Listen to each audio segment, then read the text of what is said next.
নমস্কাৰ, অসম নিউজ এক্সপ্ৰেছলৈ আপোনালোকক স্বাগতম। আজিৰ গুৰুত্বপূৰ্ণ ঘটনা, ক'ভিড-19ৰ ঘটনা পুনৰ বৃদ্ধি পোৱা দেখা গৈছে দেশত। এছিয়াৰ কেইবাখন দেশতো ক'ভিড-19ৰ কেছ ব্যাপক বৃদ্ধি পাইছে। হংকং আৰু ছিংগাপুৰত ক'ভিড-19ৰ ঘটনা বৃদ্ধি পাইছে, আকৌ বাজিছে বিপদৰ ঘণ্টা।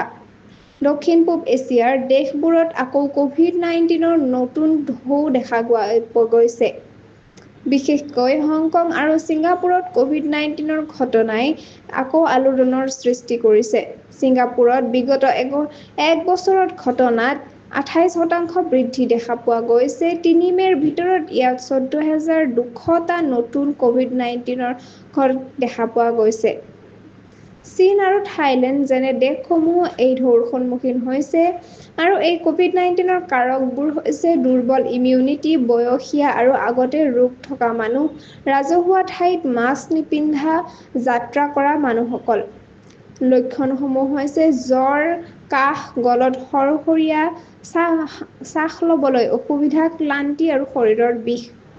চৰকাৰে অনুৰোধ কৰিছে যে স্বাস্থ্য বিভাগে সকলো নাগৰিকক সাৱধান হ'বলৈ দিছে আৰু ভিৰ এৰি প্ৰয়োজনত মাস্ক পিন্ধিবলৈও অনুৰোধ জনোৱা হৈছে। অধিক তথ্যৰ বাবে জড়িত হৈ থাকক অসম নিউজ এক্সপ্ৰেছ চেনেলটোৰ লগত। চেনেলটো লাইক, কমেণ্ট, শ্বেয়াৰ আৰু ছাবস্ক্ৰাইব কৰিবলৈ নাপাহৰিব। ধন্যবাদ।